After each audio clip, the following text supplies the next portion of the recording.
સુરતથી સમાચાર વરસાદ બાદ ભૂવા પડવાનો સિલસિલો સુરતમાં યથાવત જોવા મળ્યો। કાપોદ્રામાં ભૂવો પડતા સિટી બસ ફસાઈ ગઈ। મહાનગરપાલિકાની ટીમ સ્થળે પહોંચી અને બસને બહાર કાઢવાની કામગીરી શરૂ કરાઈ છે। ભૂવામાં બસ ખાબકતા સિટી બસને નુકસાન થયું છે।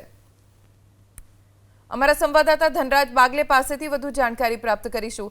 ધનરાજ, વરસાદ પછી પણ સુરતમાં ભૂવા પડવાનું યથાવત છે, શું વધુ વિગતો? જી બિલકુલ, સુરતમાં વરસાદની સિઝનમાં સુરત સિટી ભૂવા સિટી બની ગઈ હોય એ પ્રમાણેની પ્રતીતિ થઈ રહી છે। એક બાદ એક 4 થી 5 જેટલા મોટા ભૂવા છે સુરત શહેરમાં પડ્યા છે।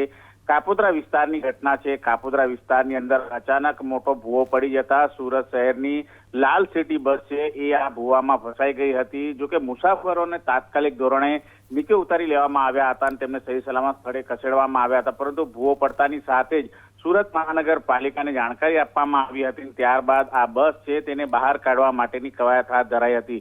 જો કે સમગ્ર મામલે અત્યારે હાલ કોઈ મોટી જાનહાનિ કે કોઈ દુર્ઘટના સર્જાઈ નથી, પરંતુ આમ વારંવાર જે રીતે ભૂવા પડી રહ્યા છે તેને લઈને ક્યાંક ને ક્યાંક સવાલ ઉપસ્થિત થઈ રહ્યા છે કે રોડ રસ્તા બનાવવાની કામગીરીમાં કોન્ટ્રાક્ટર દ્વારા ક્યાંક કાચું કપાયું છે। જે મટીરિયલ્સ વપરાવવામાં આવતું હોય છે એ મટીરિયલ યોગ્ય રીતે ન વપરાવાના કારણે આ પ્રમાણે ભૂવા છે સતત પડી રહ્યા છે। જોકે અગાઉ પડેલા ભૂવાનો રિપોર્ટ હજી સુધી આવ્યો નથી અને જે પ્રમાણે ભૂવાને લઈને સુરત મહાનગરપાલિકા દ્વારા કડક વલણ અપનાવવું જોઈએ એ ન હોવાના કારણે આ પ્રમાણેની સ્થિતિ વારંવાર ઘટતી જોવા મળી રહી છે। હાલ તો તમામ બાબતને લઈને સુરત મહાનગરપાલિકા દ્વારા કાર્યવાહી અત્યારે હાલ કરવામાં આવશે અને તમામ બાબતને લઈને તપાસ ચાલી રહી છે।